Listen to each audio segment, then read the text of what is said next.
Mende erdiko ibilbidea osatu du Arrasateko Ikerlan kooperatibak eta beraz ez du ospakizunetarako arrazoirik falta. Horretantziari da, aurtengo urtean eta halaxe egin zuen esate baterako joan zen astean eguenean ere Arrasateko Amai Antzokian egindako ekitaldi batean omenaldiz betea eta askotariko gonbidatuekin. Eta gurekin dugu Jon Etxeberria, Ikerlaneko zuzendari nagusia. Arratsaldeon eta ongi etorri, Jon. Arratsaldeon, eskerrik asko. Eta zorionak. Eskerrik asko. Joango gara, apurka joan zen asteko ospakizun ekitaldi horrek emandakoaz hizketan, baina zer moduz joan zen?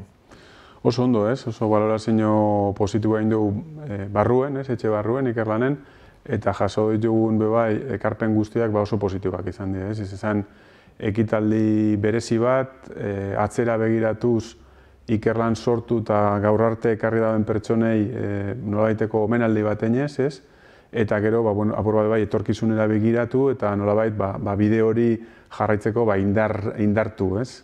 Une hunkigarriz, beterikoa izan zen, Ikerlanen bizitzako 50 urteak errepasatzeko bide ere eman zuena, zuk zer nabarmenduko zenuke?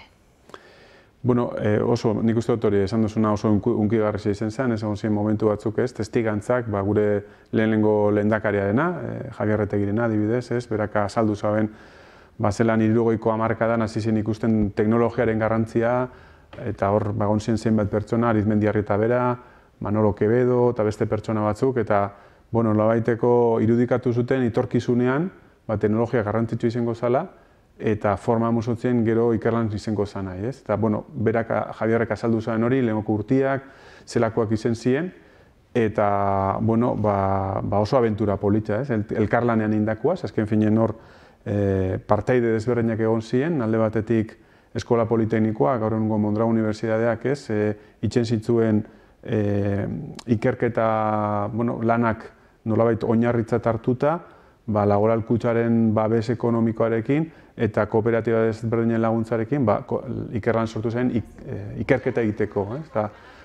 Kontakizun hori horrek badauko bere xarma, bere zera. Eta Javierrek oso ondo azaldu zauen, eta gainera ingauen ez izan kontraste bat gaur egungo bazkide gazte batekin. Apur bat konparatuz lehengoko urtiak eta gaur egun erakundea zelan aldatu den, eta teknologia zelan aldatu den, eta pertsonak zelan aldatu garen. Orain arte izandako lehendakari eta zuzendari nagusiak omendu ziren bertan, 50 urteotako ibilbidea posible egin duten pertsona eta erakundeen eskuzabaltasuna eta asmonak ere goraipatu ziren. Horretatik guztitik beharko zuen oski proiektuak, baina zertan asmatu da, non dago egindako ibilbidearen eta lortutako arrakastaren gakoa izan ere, zentro liderra da industriari teknologia transferitzen.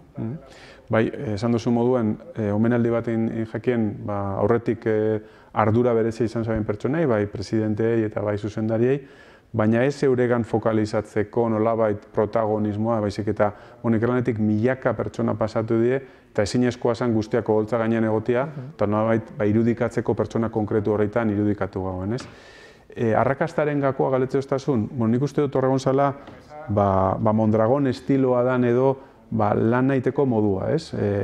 Sakonean, rigore bateaz, ondo indako lana, ez? Eta hor Ormaetxea berak, Jose Mari Ormaetxea berak lideratu zaben hori, eta nolabait inzabien ikerketa edo konparazio bat bidaiatu zaben Europako zenbait herrialdetara, ikusteko bertan ikerketa zela intensan, eta ze zentro mota eusen, eta handik ikasi zabiena, onak erzabien Arrasatera, ez? Eta hor, diseinatu zabien Ikerlanek gaur daukon eredu hori eurak diseinatu zabien, ez?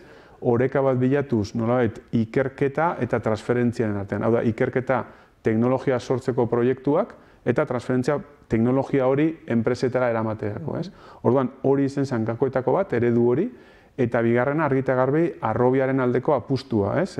Hasieratik Ikerlanen ikasle asko daz formatzen, etortzen die gurekin egiten da gradua, masterra edo doktorautzako praktikak edo proiektuak, eta gero hori da gure harrobi nagusia, ez? Eta hor, nolabait, hartzen dituzte euren trebeziak, euren gaitasunak, euren ezagupenak, eta hori garantia bada guretako, ez? Gure harrobia. Eta hori guztia, enpresei berrikuntzan eta lehiakortasunean hobetzen laguntzeko teknologia garatzeko helburuarekin, ez da? Bai, hori da, ez? Azken finean, gure helburua, jaio ginen helburu hori, eta gure misioa da, teknologia garatu ez garatzaitik, baizik eta gero hori transferitzeko enpresetara. Enpresei lehiakorragoak izeten laguntzeko, euren produktu eta prozesuetan eta zerbitzuetan nolabait teknologia horrek lehiakorragoak ingotzielako. Orduan guk egiten dugun ikerketa aplikatua da, punta-puntako teknologietan lan egiten dugu, gaur egun hainbeste entzuten dien adimen artifizialean, edo digitalizazioan, edo energiarekin lotutako teknologietan, baina horren helburua beti da enpresara eraman, eta enpresak teknologia horrein bidez euren produktuak eta zerbitzuak hobetzea. Eta enpresak, izan Mondragon taldekoak edo zein motatakoak, ez da? Hori da, gaur egun gure bezeroen artean 90% erdia kooperatibak dira, beste erdia ez dira kooperatibak, eta geografikoki oso errotutako enpresa bagare. Mundu mailako konpainiekin egiten ditugu ikerketa proiektuak, Europako Unibertsitateekin batipat, baina gero transferentzia 80%an Euskadi mailan egiten dugu, eta bereziki Gipuzkoan. Orduan, gure misioa ez da orokorrean transferitzea, baizik eta herriko gure inguruko enpresei nolabait herrian aberastasuna sortzen laguntzeko. Eta suposatzen dut enpresen arabera ere dituzten beharrak askotarikoak izango direla, ez da? Bai, azkenien oso diversifikautako bezero kartera badaukagu, sektore berdinetan lan egiten dabe, transporte sektorean, kafe moduan, edo oronak ascensoretan, edo industrian Fagor Automation, Fagor Arrasate, sektore bakoitzak bere egoera dauko eta bere erronkak dauko. Baina badau horizontaltasun bat eta teknologia berak nolabait inpaktua eukidal dau sektore desberdinetan. 180 inguru esan dugu moduan Euskadiko enpresekin egiten dugu lan, eta 120 kanpoko enpresekin, multinazionalekin. Adibidez, Nestlé, euren kafeterak eramaten duten teknologia zati bat behintzat ikerlanekoa da, edo Airbus, hegazkinetako teknologiekin, Telefonica, General Electric, eta mundu mailako liderak diren enpresekin egiten dugu, eta beraiekin lan egitea oso desberdina da. Baina lortu dugu euren konfiantza irabaztea bebai, eta urtetako ibilbidea daukagu eurekin bebai. Nolabait lortzen dugun Holanda konpaginatzea bertako ekarpena, bertako enpresa egiten dutzen ekarpena, kanpoko mundu mailako enpresekin lan egiteakin, ze horrek aberazten gaitugu gero hori transferitzeko bertako enpresei. Egueneko ekitaldi horretan mahai inguru bat ere izan zen, eta bertan berrikuntzak eta teknologiak merkatuari egindako ekarpenaz jardun zenuten, hainbat enpresetako ordezkarirekin, ondoriorik? Bai, ondorioak nahiko zabalak, alde batetik badakiguna, teknologiak eduki dauen garapen itzela azkeneko urtietan, eta gaur egun transformazio, inkluso revoluzio baten erdian gaz, digitalizazioan inguruan impactatzen da biena enpresa mota guztietan eta sektoretan. Hori izan zen ondorioetako bat. Beste ondorioetako bat, enpresek ezin dabila ikerketa edo teknologia garatu bakarrik, azken finean nolabaiteko lankidetza behar dagoela, ikerlan moduko zentruekin, beste enpresa batzukin, unibertsitateekin, eta hirugarren mezu garrantzitsua talentuaren erronka izan zen. Gaur egun demografia dela eta ez dela mendebaldeko herrialde guztietan gertatzen den zerbait da, demografia jaisten doien neurrian enpresak behar dituzten pertsonak ez dituzte lortzen, eta hor daukogun erronka nolabait da bertako talentua ahalik eta gehien bultzatu, baina kanpotik ekarri beharko dugu bai talentua gure enpresak eta gure gizarte daukon beharrei erantzuteko.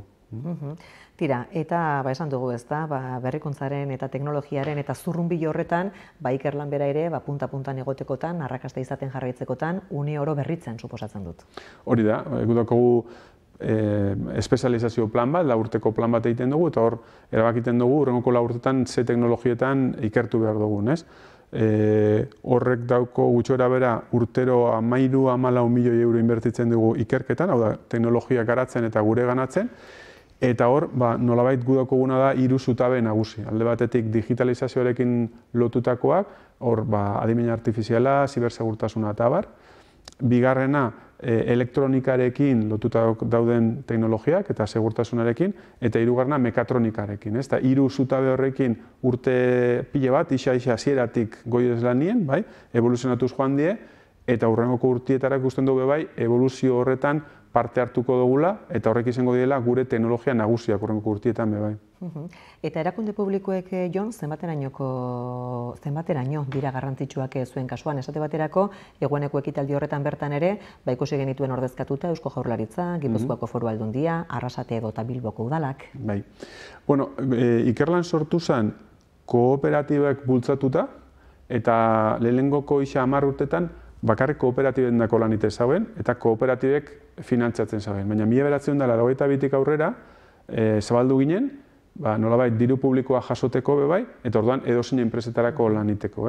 Gaur egun, Eusko Jaurlaritzan laguntza funtsezkoa da, eta bigarren elementu garrantzitsua gure finantziazioan Europako instituzioak dira. Gutxi gora bera, Eusko Jaurlaritza eta Europako instituzioen artean gure ikerketen proiektuan 80-90% finantzatzen daue. Tira, bain da berriz ez da egin diogu referentzia egueneko ekitaldi horri, urrats bat 50 urte izenburupean egin zen, nagusiki enpresei, bezeroei eta erakunde laguntzaileei zuzendutako ekitaldia izan zen, baina aurretik herriarekin ere ospatu nahi izan duzue, Magaletik herrira izenburupean maiatzean egindako ekitaldi ireki eta herriko jazari naiz kasu honetan, garrantzitsua delako ez da, sorterriarekin ere lotura bizirik mantentzea.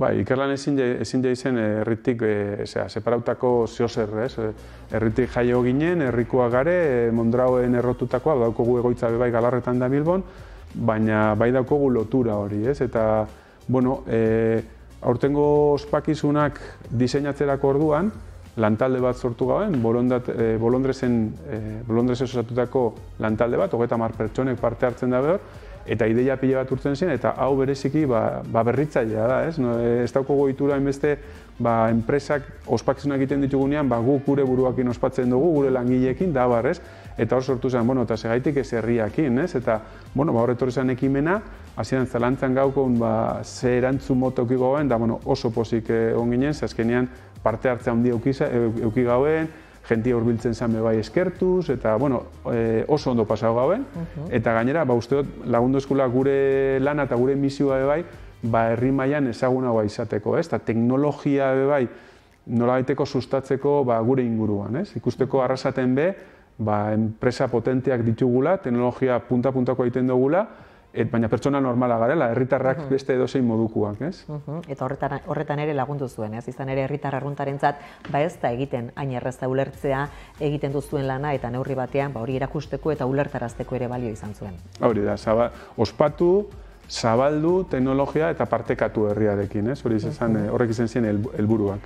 Eta helburua baita ere, esango nuke, gazteak pixka bat zuen ganatzea, edo pixka bat elkarre hurbiltzea ez da, etorkizuneko lan munduan ingeniari, matematikari, fizikariak beharko direlako handi batean. Hori da, nik beti emoten dut datu bat, nahiko esanguratsua dela. Ni 1995 jaixo nintzen, eta Euskadiko erkidegoan 40.000 umero jaixo ginen urte hartan.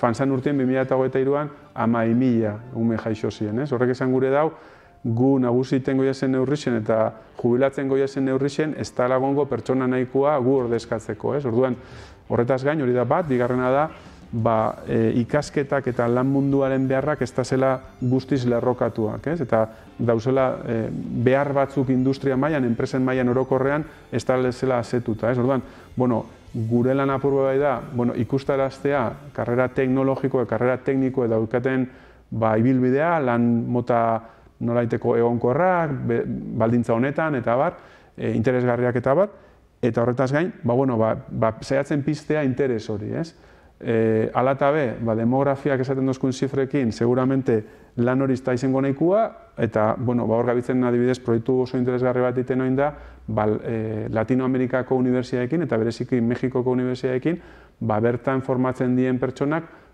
segaitik ez Euskal Herria etortzea eta gure enpresetan lanitea, eta danon artean gure gizarteari bultza bat emotia, Horretan diharduzula aipatu duzuen justu ere, galdetu nahi nizun aurre ikuspenei buruz kontuan izanik, gaur-gaurkoz, 420 laguneko taldea zaretela eta egoitzak dituzuela Arrasaten, Donostialdean eta Bilbon. Bai. Guri proiezioak itxia eskakoan beste guztetan. Azkenien, jartzea helburua, ingare 420 eta hemendik bostutela izango gare ez dakizen bat, guretako zifra baino garrantzitsua die, hemendik 5 urtetara jarraitzea egiten gauzak egiten ditugu moduan, ez? Koherentziakin, gauzak rigoreak enein da, hau da, transferentzia enpresei, nolabaiteko kanteran inbertitzea, hau da, oinarte ditugun gauzak egiten jarraitu, buruakin eta nolabait koherentziakin gure misioekin eta gure baloreekin, gure balore kooperatiboekin adibidez, eta horrek, depende ze aixe dauen, erungo baitzu urrin hau edo ez hainbeste, ez? Ez tozko sesionetan zenbat izango garen. Azkeneko urtietan asko hasi gare, gauzak ondo inditugulako eta aixia behalde ukidugulako, seguramente urrengo urtietan nola izango da, ez beti, eta, bueno, koherente garen bitxartean eta gauzak ondo ditzen dugun bitxartean, balik eta urrinen itxiko gare. Balio kooperatiboi egin diezu referentzia, eta injustu ere, hori esan egin izun, ez da, 50 urte betetzera llegatu zarete, Euskara edota kooperazioa ahaztu gabe. Horien erakusle, erakundean Euskara normalizatzeko 30 urtez egindako lana, eta mundukideren lasterketa solidarioaren antolakuntzan parte hartzeko jauzi eman izana. Hori da, ez? Nik uste dut, azken finean, lehengo eta behin, Ikerlan gizartean errotutako enpresa bada eta euskera gure ADN-eko zati bada, gure nortasunan zati bada. Eta bigarna, gure balio kooperatiboak egiten dabe, gure proiektu kooperatiboa kolektiboa izatea, elkartasunean oinarrituta, eta ez elkartasuna bakarrik barrurutza berea, baizik eta kanporutza begira. Azken finean, gaur egun ekonomiak beste bide batzuk eramaten ditu, hor daukogu beste epe motzeko helburuak eta aberastasun individualaren helburuak nonai, eta kooperatibak beste begi batzukin ikusten dutzen mundua, ikusten dugu etorkizunera begira, epe luzera begira, eta aberastasun kolektiboan, gizarte aberatzak gura ditugu eta ez pertsona aberatzak, eta hori da laburtuz, Ikerlanen bizi duguna bai, adibidez, oin, enpresa berriak sortzen gabitz azkeneko 2 urtetan 3-4 enpresa sortu ditugu, eta helburu bakarrarekin gure inguruan lanpostuak sortzea eta gure inguruko aberastasuna kontribuitzea. Eta hori da gure berezitasun bat, zaindu nahi duguna eta harro sentitzen garena. Jarraitu bezala horrela izaten urte askoan, Jon Etxeberria, mila esker. Eskerrik asko zuri.